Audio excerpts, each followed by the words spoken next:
Hey, this is Dale Fukuda, and if you want to learn the 6 and 7-figure science to success, significantly increase your revenue, and learn how to successfully build professional relationships, you should be listening to Sell Without Selling podcast with my very good friend, Stacey O'Byrne. If you're ready to get out of your own way to follow the 7-figure science of success, then welcome to Sell Without Selling. Tune in with renowned international speaker Stacey O'Byrne as she shows you how mastering relationships, achieving the proper mindset, and attaining the necessary motivation will catapult you away from failure and onto your journey to greatness.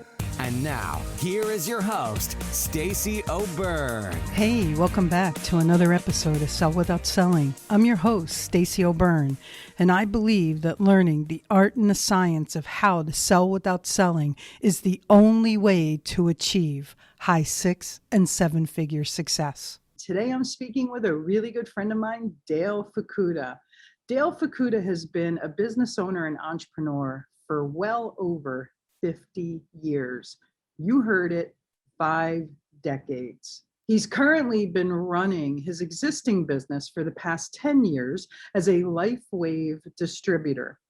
He operates his business out of his home in Paris, California. He also is an avid participant and member of the Asian Business Association, which is an Inland Empire. He's a certified trainer of neurolinguistics programming and timeline therapy, and has 3 sons, 2 daughters, 2 grandsons, and 5 granddaughters. Dale loves to travel and is a huge foodie. Anybody who knows Dale knows he loves his wine and a really good food. He would love to travel the rivers of France, Germany, and Italy, shopping at wineries along the way for food pairing. He believes that a better a person is balanced in the mind, body, and spirit, the more value that person has to help touch each person in a positive way. Dale has decades of experience to share with you. I've had the privilege of knowing Dale for well over 15 years, and he's a wealth of information, a personal friend, and has experienced an immense amount of ups and downs in his journey of entrepreneurism. I'm really excited to get into today's episode. And really quick, if you're a business owner, entrepreneur, or sales professional, and you haven't hit the level of success that you've wanted or needed, or if you're stuck and needing a pivot in your business and your success, or maybe you just want more and you understand the importance of having a coach to help identify the blind spots, increase accountability, and help with success strategies to take you, your business, your income, and your success to the next level. If this sounds like something for you, then head over to pivotpointadvantage.com/I want success. That's pivotpointadvantage.com/I want success. There's a quick application there that will lead to a personal phone call with me to see if we're a great fit for each other. All right, let's do this. Dale, thank you so much for coming to the show. Well, thank you, Stacey. It's an absolute pleasure. Anytime we can hang out together, I'm all in. You and me both. I was so excited when I heard that you could be available for this. I know you have a really busy schedule today. You've got a lot of meetings going on. So I want to jump right down into this. I want to take our listeners through your journey of entrepreneurism. Because like we said in your introduction, you've been in business, working on businesses for well over 50 years, right? And you're still going strong. So how did it all start for you? What did you start doing your first venture as an entrepreneur? Oh my gosh, I guess it goes back as far as to earn money. Back as a kid in Los Angeles, I had a paper route. I had not only one, I had 2 paper routes. So I was able to save money from that so that by the time I got to be close to 16, I had saved enough to buy my first car. I didn't even have a license to drive yet, but I got my first car. My father, this is back some time ago, he found this little old lady from Pasadena. It was a 1954 Ford.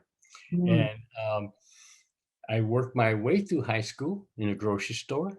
And at age 16, I knew I didn't want to keep working for someone. I would have to do it, but at some point, I wanted to own my own business. They had no idea what it was yet, but it had to be a legal business because the people that live across from me that drove their Cadillacs, I don't think their businesses were quite legal. So Okay. didn't want to go that route. So Mhm. it had to be something. And I didn't know then how important it was to help other people. It's just something that sat. Yeah. So worked through high school and college. I guess my mindset at college, because I had it so easy in high school, it was Mhm. a breeze. College, it took some effort, and I didn't make the switch. So within 2 years, I got on scholastic probation from Cal State LA because they figured out me spending time playing hearts at Penny a Point was not going to give me a good grade. So Right. I I went backwards to junior college and learned a lot of valuable lessons then. I that time I was working in a photo lab, learned a lot. It was back in the days we're processing film. Today we're all digital, but I was processing film. I learned skills in color photography and making prints. We had a special unique that advertisers use to get certain kind of prints. So I learned all the skills to do that. At one point, they decided I should be a representative for the photo lab to go visit the ad agencies. Oh, wow. Because I Okay. had a lot of things I could help them with, and it would make all of our jobs easier if Mhm. I gave them some tools to work with and some ideas. So it for me, I didn't know it was sales. I, Right. I mean, I didn't even want to be a salesperson. I Mhm. grew up with Dagwood Bumstead, Death of a Salesman. I didn't want to die. I didn't want someone slamming a foot in my door or selling fuller brushes. So sales was not a thing in my head. It was, so as I advanced forward, I got to meet these people that were starting a business. Back in those days, we had what was called color separations. I don't think the audience today even knows what it is. No, and I don't think they want to know. Yeah. Related printing business. Yeah. One guy was the brain, the accounting guy. The other guy Mhm. was the technician, and they wanted me to go out and sell. Again, I couldn't put sales on my card, so I'm VP of marketing, whatever we came up with. Right. And I was able to, I didn't know then what I was doing, but it's something I've learned since. And it's been a tremendous learning and help from you, Stacey, on the things I learned. It's all about having rapport. Uh, Mhm. I opened up accounts. One of my biggest accounts was Capitol Records. Nice. Back in those days, we had Buffums. Mhm. It was it's Macy's today, but oh, number of stores. Gosh, I can name names of businesses that are no longer around today. Yeah. So you And worked on really big level sales and high level negotiation with large companies. that is correct. Yeah. Yeah. And So that, yeah. so someone who never wanted to be in sales, who continued to end up in sales, other than rapport, what do you think made it so easy for you to achieve the level of success that you did? I think it's the ability to listen and speak from the heart because I Okay. would find out what they wanted to solve and come up with ways to solve it. It was not always about price. I was not always the cheapest because, I even knew then price is a cost. Yeah. Yeah. Price is only an issue in the absence of value, in Yeah, my opinion. yeah, yeah. Right. So you never considered yourself a salesperson. And as a matter of fact, you avoided sales. How did you allow yourself to even step in and make that phone call, that first call? How did you get through the itty bitty shitty committee deploying in your head and getting in the way? Um, After one of the itty bitty shitty committee meetings, I said, if I could define sales differently, then it wouldn't be offensive. So I now consider sales nothing but a recommendation of a belief level, whatever the product or service is. If you really believe that's the answer, all it is conversation and recommendation of that belief level as a solution. Their Right. choice, if they choose it or not. Nice. So then after the printing industry, then where did you roll into? Oh, okay, so I did own a business. Mm-hmm. It was the largest printing company in Orange County. We brought it up to $8 million printing business. Nice. We all have lessons that we should learn in life. And if we don't learn it, then it comes back and we have to learn it at some point. We should learn it. Yeah. So that first 18 years of marriage, the lessons I didn't learn in California, a divorce after that long, the 50-50 split is the husband gets all the debts and the wife gets all the benefits. So there goes the Maserati, the Porsche, the custom-made van, the custom-made house in Orange Park Acres, all went away. And I got to start over. Mm-hmm. During that process, I had to sell the business. So I went to work for other companies, then I got into large format printing. And it was all still related in the printing industry. Then my second 18 years, of course, Stacey, that ex-wife, and I don't know why it went 18 years, other than the daughters, just absolutely incredible and fabulous. Mm-hmm. But I still had to learn something because when that divorce ended, I started over again. Then I was actively involved in Asian Business Associates. Mm-hmm. Put on a Saturday event. It was health and wellness. We had speakers speaking about wealth and about health, different solutions for health and so forth. And we offered tables or booths for vendors. And there was a table. So I'm single, had nothing, believe me, nothing to do. There was this cute girl at this table. And a big old banner says, "Stop the pain." Ironically, because I believe there's no accidents for anything, there's always a purpose. I developed tennis elbow, and I had not played tennis in over 50 years at that time. Wow. 40, but it was so painful. To pick up a pitcher of water, I would need two hands to hold it. Oh, wow. So I went to the table to understand, what do these vendors do and so forth. And she said, "Well, are you in any pain?" I said, "Yeah, I'm tennis elbow." She said, "Level pain, zonal pain, tennis excruciating. Us macho men, we can handle pain. So I'm not going to admit it's 10. Oh, it must be a 7-ish, something like that." And she's explaining me the technology of these little stickers and asked my permission to stick one on my elbow. The whole process took about, I would say, a minute by the time she explained it, stuck a brown patch on my elbow, a white patch, and she used Scotch tape just to take these on, to hold it on my skin. And I'm doing this. My arms flailing all over. And she said, "Chill out, old man. We don't want you to hurt yourself. Oh. Don't know what the root cause is." And I said, "But where did your pain go?" I said, "It was 7-ish. If I still had a number, it might be a 1-ish, but it's just gone." Mm-hmm. And that whole process, less than a minute. So Wow. that got my attention. She explained a number of the patches. I got quite interested. At that time, I qualified for Social Security. I decided I was going to take that while it's still around, because I don't know what's going to happen. Right. At that time, I was also doing in-home wine tastings. Now, figure this: a shy, introverted person who didn't like sales, didn't want to be in front of people.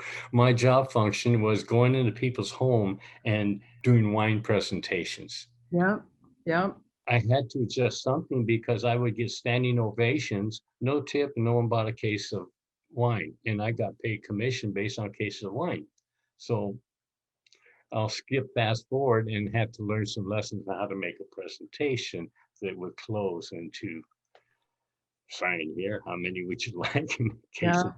Yeah, I forget. I actually forgot you used to sell wine. I remember that now. Remember? Yeah, it's a while ago, and it was Yeah. so that was uh I guess Mitzi. This is after I was using patches, or maybe 3 months or so. That I really liked this, what it was doing to me. Hmm. Overall body, how I was feeling, the strength I had, the energy, the deep sleep, all the plus things. My body was functioning as well it was as when I was a baby. It hadn't functioned that well during my college days, drinking days, and so. Yep. And I said to her, "You mentioned something about an income stream. Can I make enough money to earn to pay for my own patches?" Hmm. And she said, "You can if you choose. Here's what you do." So off we went, and made that. I made the transition. No more wine. When I'm doing wine tasting, we have 8 sample bottles of wine. Hmm. This carrier, and carrying 40 pounds up flights of stairs got to be kind of old. Yeah. But my business now is a little.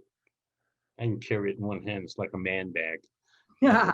So let's rewind a little bit. Yeah. So you've started over, built Yeah. success, lost it, divorce, started over, built success, divorce, lost it, started over, started building success, went to a wellness expo, and that's where you met your pain solution on top of a girlfriend, which is now your wife, which is now also the opportunity that you've built a successful business from, correct? Cool.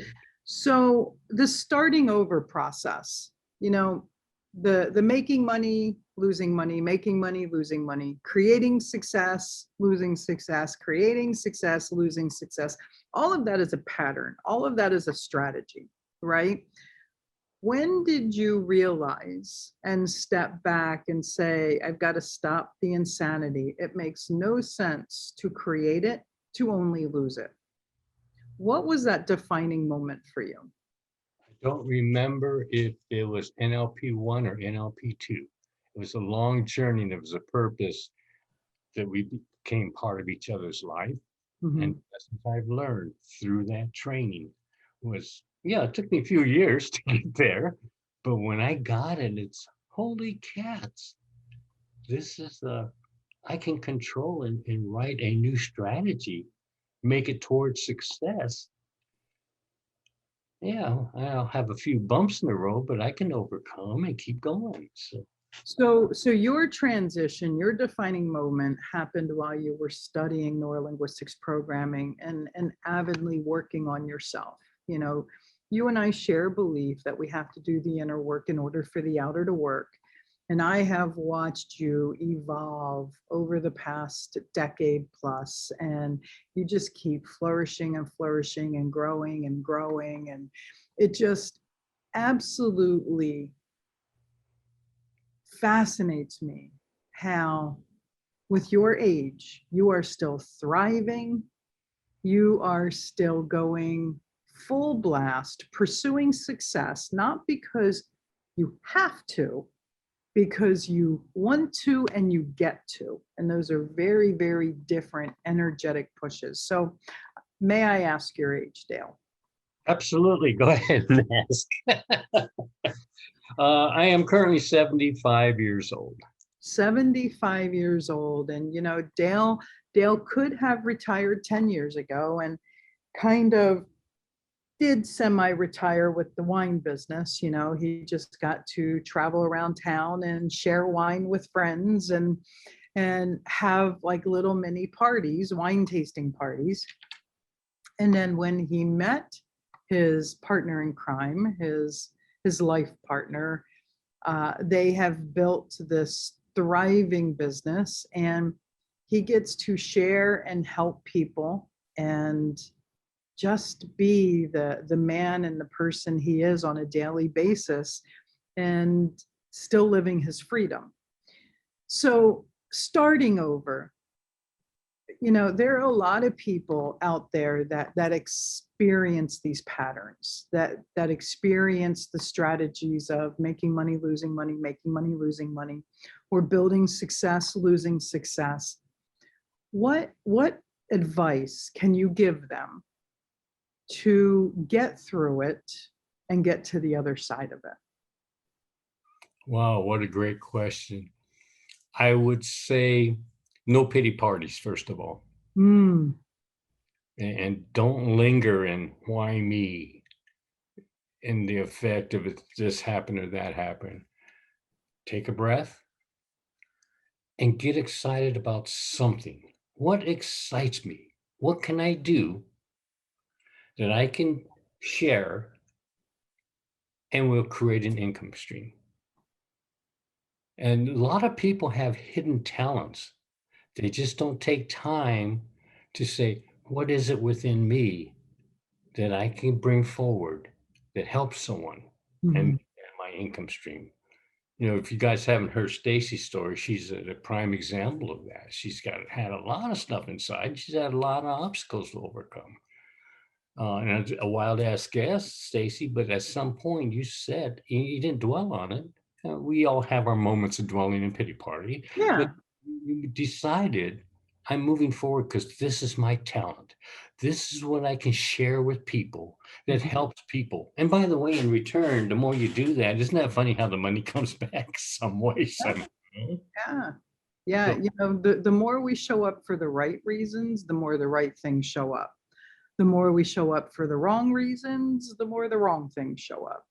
yeah, yeah, well said. Absolutely. So this back and forth, the hardest thing, in my opinion, the hardest thing is to get back up on your feet and start over, because when you really experience success, and let's look at a lot of America right now, or for that matter, a lot of the world. A lot of people did their due diligence. A lot of people paid their dues. A lot of people created an immense amount of momentum, success, whatever it is you want to call it. And then the pandemic happened, right? Are we on the other side of it? Time will tell, with the Delta strain and everything. Who knows what's going to happen? And reality is, all we can do is say, I control my outcome. I write my story. And reality is, whatever happens, I will react or respond. If you react, it'll be emotional and there's probably going to be some spinning. If you respond, this will allow you to step back, methodically look at things, strategically adapt, adjust, and pivot and move forward, right? How did you tap in? What did you tap into to allow yourself to get back up, dig in, and build again when you were at your retirement years? I guess that's the my spiritual belief. It's going to sleep. It's amazing the unconscious mind that has conversations that people Mm-hmm. call prayers or different things. I've had conversations while I'm sleeping. When I woke up, I had a direction and a plan. So Nice. I don't know how else to explain, but Oh, that was a great explanation. that's exactly what happened to me. So, why do you think, in your humble opinion, I mean, being in business for 50 years and having the ups and the downs and the trials and the tribulations and the obstacles, why do you think most business owners, most self employed, most entrepreneurs, why do you think they fail? Ego. They're in their own way. They think they already know everything. In my early stage of the business, I'm the only salesman, so I was doing $1 million. But I'm running around. I called myself a star salesman. It worked like this. I start off here, I would go into Hollywood, then I would come down to Orange County. And by the time I got done, I saw 4 people and made a big star route. And I decided that's not doesn't make sense. Mm-hmm. So I started, rather than becoming the gopher just because this printing company called or because Carnation wanted a meeting, I decided I'm important and I'm of value. And here's my schedule and here's the times I can meet you. So Capitol Records, we had an agreement 3 times a week. And on that big old circle, the 7th floor, there's one room with I'm delivering proofs. The next room, all the new work, including the art director or artist sometimes. I got to meet some fun people. We would come and discuss what they wanted to accomplish. And then I'd go away and do that whole cycle. In that whole cycle would always be a lunch break. I guess that started my really foodieism because I got to have so many great lunches with fun people. Nice. You mentioned ego. How does ego get in the way of a business owner, an entrepreneur, a self-employed person, a sales professional? Explain that. They took enough classes, they think they know it all already. Once that person thinks they know everything and they know it all, there's no more learnings. I learned way back then, no matter how many sales classes I took, self-improvements I went to this I fought going to this weekend thing where they tear you down and rebuild you, but it was one of the best things because that's when I understood what was holding me from the next growth is my own ego, and I thought I knew enough. I had to learn how to teach other people to take my place. The greater the sales staff I could build, the less work I had to do. I no longer, and they learned from me, hey, you don't have to be a star salesman. And we mapped out a strategy and a plan and how to go after, we targeted key accounts that we wanted. And that was out of that weekend when I just got torn down and rebuilt. I want to touch on something that you just said. I wholeheartedly believe you and I share this belief very strongly. You know, I sat in a seminar when it wasn't even sexy to go to seminars in the mid 90s. And I remember the legend, Jim Rohn, saying, you have to invest 30% back into yourself every year. And depending on your income level, depends on how creative you get to be. And one of the things that he did was he really said that you really have to have a personal and professional development strategy. And I have held very true to that. You know, I hire coaches, I read books, I listen to audibles, I buy home study courses, I attend live trainings, I attend virtual trainings. I have a coach for every area of life. You know, I invest over 300,000, 350,000 a year just in coaching. You know, I learned a long time ago that the do-it-yourself development plan can only take you so far. You know, the reading of the books, the watching of the YouTubes, the listening to podcasts, the home study courses. Reality is we will always be in our way. And it's our ego that convinces us not to. Because let's face it, the majority of the products, services, and solutions out there all have a DIY attached to them. There's pretty much anything and everything in life that you can do it yourself, minus maybe brain surgery. However, there might be people out there that might want to try. All of that being said, if you are selling a product, service, and solution, do it yourself, right? If you're selling a product, service, and solution where your prospective clientele can sit back and go, I'll just do it myself. I'll watch a video on YouTube and blah, blah, blah. I'll do it myself. Then how can you ever expect that prospective client to ever buy from you if that's your strategy? If you can't invest in you, how can you ever expect a prospective client to invest in you? So you really want to make sure that your development is diversified, because I can promise you, you will only take you as far as you can go, period. And I think it's ego to think otherwise. Now, look, please keep listening to the podcasts. Please keep watching the YouTube videos. These are filters. These are filters for you to find your people. These are filters for you to find the people that you resonate with. You know, these are available so that people can start Scooby snacking their next level of learning, so that they can take themselves there. And if you don't step in and have faith in you, you can never expect someone else to have faith in you. And I think that's where ego and success meet at that crossroad. Absolutely agree. Yeah. So I know one of the strategies that you use to build business outside of, you know, your door knocking and your cold calling was networking. You became a very avid networker, both in the entrepreneurial community and the Asian business community. What has networking done for you, Dale?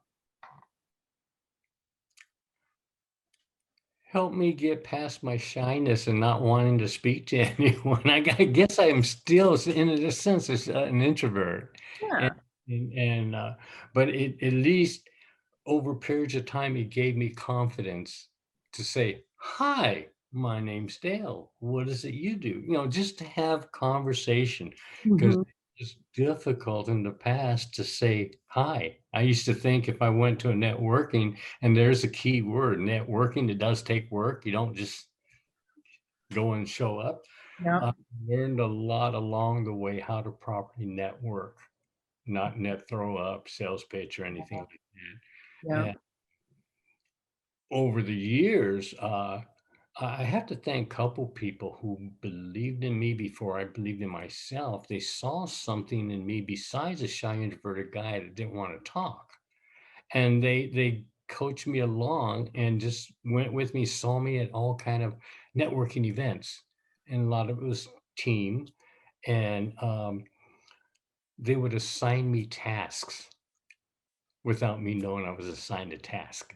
Running a little bit late, go take care of that group and make them comfortable until we can speak. Nice. Well, I do. Yeah. Yeah. Hey, blah, blah, blah. And that was the early stages of gaining some confidence and be able to let my voice come out and start sharing. And I learned a lot of things. I have to thank Kelly and Terry Lee Harrison from Team Referral Network. I got voluntoed to help Terry Lee, who had 35 chapters, not all successful. I would become her ambassador to all the 6 failing ones that had 4, 5, or 6 members that were on the brink of, we're going to continue going the way we are, we're going to grow it, or we're just going to stop. Right. I got a lot of ammunition and tools and experience being put into that, where you can't resurrect the dead, but I did save some from dying too early. And it was a big, great feeling and growth to watch others grow as they learn in that process things that I learned. How to do a 1-minute commercial, how to speak up. My first 1-minute commercial, I had this piece of paper I hid behind, and I don't know if anybody saw me or heard me. And now, you know, hi, I'm Dale Fukuda of the Global Business. I come to you from Paris, California. parasite, and just it booms within. So the more experience and confidence, and I think all those 1 minute commercials, 10-minute talks, is start building confidence. I have something to say. So moving forward in the networking, I eventually became a director and built 13 chapters. Um, about it's almost 2 years now. I got my freedom day from being a director Yep. because the traveling I was doing for the LifeWave business, I was doing international traveling. I was not in town, so to speak, Yep. for weeks in a row to try to build a chapter, and that's Yeah. not going to be benefit anyone. So I resigned from that, and I'm so glad we get to travel again. I miss that.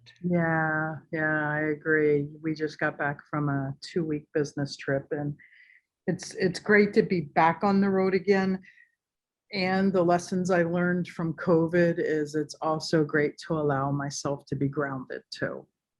Mm, So I'm curious because you have experienced several pitfalls. What's how has failure been instrumental to your success journey? lessons learned out of that failure. There's always a lesson to learn. And Hmm. time, it's interesting. Sometimes it's the same lesson because you didn't get enough of it the first time. Yeah. Times it's a new lesson. But Mhm. in all cases, if we don't take it failure, but as far as failure, but as much more feedback on what we can do, Mhm. we can implement for success. Every time there's failure, got some feedback, got some way to go. What's been your number one key to success in your opinion? Helping others succeed. The more you can help other people succeed in a mind, body, spirit balance, whatever holes they have, you fill in that hole to help them improve in that area, Mhm. then they can also help others. The more Mhm. people that can help others and pay it forward, it's so exciting what the world will look like then. Agreed. Agreed. So I know the 20 and 30-year-old Dale, success was divine, what was defined by materialism and, Correct. and money. The 40 and 50-year-old Dale, the success got defined by security, stability, and a little bit of the materialism. How does the Dale today define success? Health and family and love. Mm, If you're surrounded with people that are healthy, that love each other, support and help each other, everything is just exciting and good. There's never a bad day. There might be a hiccup, mm, something out of that is another lesson that comes that makes it all good. mm. Awesome. So, Dale, what do you wish you knew when you first started out? Hmm. The importance of being transparent and helpful. Mm, Back in those days, fake it till you make it. The IBM training, the suits, and all this things on the surface said that made us successful. But I look back now, that didn't mean anything. mhm, mhm, And I look back, what made me get Capitol Records? I became a value to help. I look back and I can pick a number of things, and it all boils down to the more helpful, more caring, everyone wins. mhm. What There are a lot of life obstacles that can continually get in the way in our journey and our pursuit of success. Shift happens. Let's face it. Kids are home from school now. Well, wait, during COVID, kids were home for school. Uh, the weather's nice. It's vacation time. When September comes, kids go back to school or may stay home to be schooled, depending on what happens with the Delta strain. How do people tap in find the motivation to keep pushing through the obstacles? And this is a two-part question. How do people find that harmony, that balance in order to work and still take care of their personal life? Yeah, those are tough ones. And I look back and there were often struggles. I want, parts. I couldn't make a decision because of this part wants this. And then, but yet my family's important. I want to spend time with them. Yeah. But, but I work, 12 hours a day and stuff like that. I've learned since then, there's some great modalities available that we can tap in and learn from. Even without that, I would have to say, we have to first of all take a breath and believe in ourselves, what we are, we can do. Yeah, great advice. Yeah, and when we do that, we can help see a picture clearer on whatever that solution could be. And 9 times out of 10, I want to say, if that solution becomes helping someone else to gain something else, automatically the answers will come, whatever the vehicle is, whatever the homeschooling or not homeschooling, whatever the question is that's holding us back, the answer will come. And that's where, when I go to bed, there's a lot of good stuff in my head. So when and my nighttime unconscious mind is coming up with the answers. So, it goes back to that. Nice. I love that. Thank you.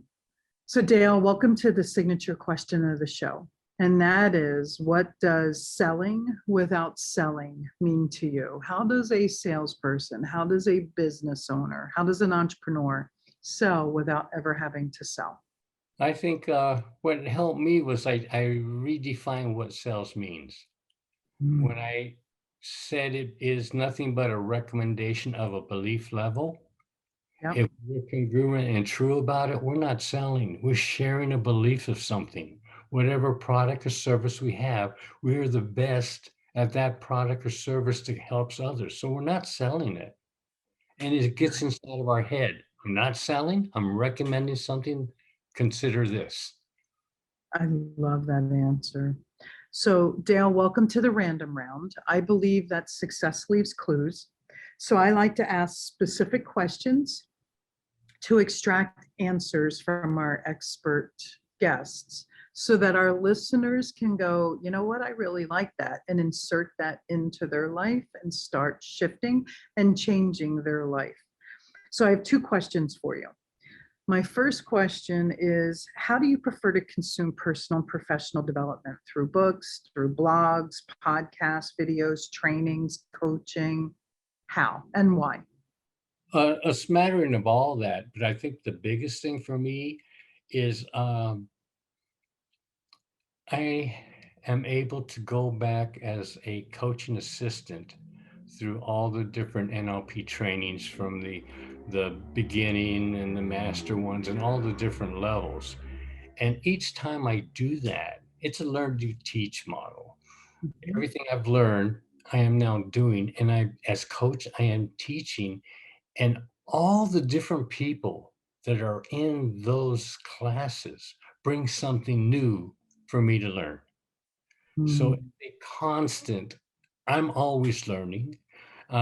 There's been times I would have an aha moment and it kicked me up another growth.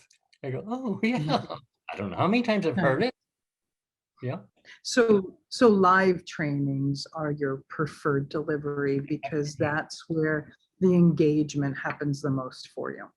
Fair. Awesome. My second and last random round question for you, and it's one of my favorite to ask, is what is your favorite word and why? Oh, that's powerful. That's an awesome question. 3 of them bounced in my head, and here's the one that's coming out. Love. Ooh, why is love your favorite word? Love yourself, then you can love others. And the Right. more you can touch people's life with giving love, the more they can touch giving love. Mm, Like every word opposite of that yep. is not good. It goes in a bad way. But love brings everything in a good way. Yeah, it's got amazing energy and vibration levels attached to it. So Dale, it's been incredible talking with you today. I really appreciate you coming on the show. I know that you have an appointment, a meeting that you need to get out to. So really quick, what's the best way for our listeners to find you or get a hold of you if they want? Well, let's see. Email is my first name at my full name. So Dale at dalefukuda.com. Nice, nice, awesome. Thank you. Are you on social media anywhere? LinkedIn. If it wasn't for Mitzi, I would have no Facebook presence, but I do have. I'm investing more now in developing my LinkedIn. My profile's now improved over what it was. I have some coaching help on improving my LinkedIn. So over the next few months, the goal was I'm spending 15 minutes a day, and that's changed. If I spend 15 minutes every 2 days, I'm really happy. So, but I am Fantastic. Great. working on it. Yeah. Great. LinkedIn. So your email, or they can find you on LinkedIn, and it's Dale Fukuda, right? Mhm. Fantastic. I really appreciate you coming on today, Dale. Your success is important to me, and it's also important to me to make sure that these episodes are valuable to you. I would love for you to do a few things right now. I'd love for you to hop over to Instagram and follow us at Pivot Point Advantage. That's hop over to Instagram and follow us at Pivot Point Advantage. Second, I'd love it if you'd head over to Facebook and join our Sell Without Selling community. That's head over to Facebook and join our Sell Without Selling community.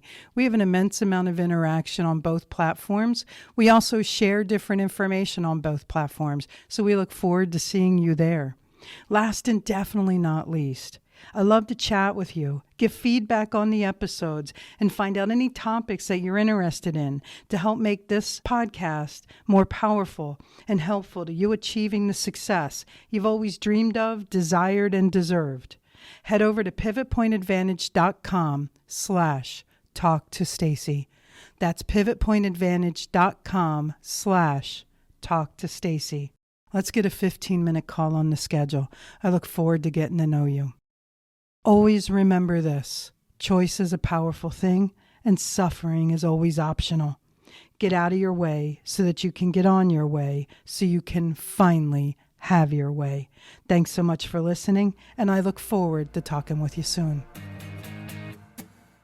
Whether it's mastering your mindset, communication, or success, we have more ways to keep you on your journey to greatness. Be sure to visit us at pivotpointadvantage.com for exclusive online training programs, success-specific courses, and more ways to connect to Stacey directly to help you achieve the financial success you've always desired, dreamed, and deserved. That's all available on pivotpointadvantage.com.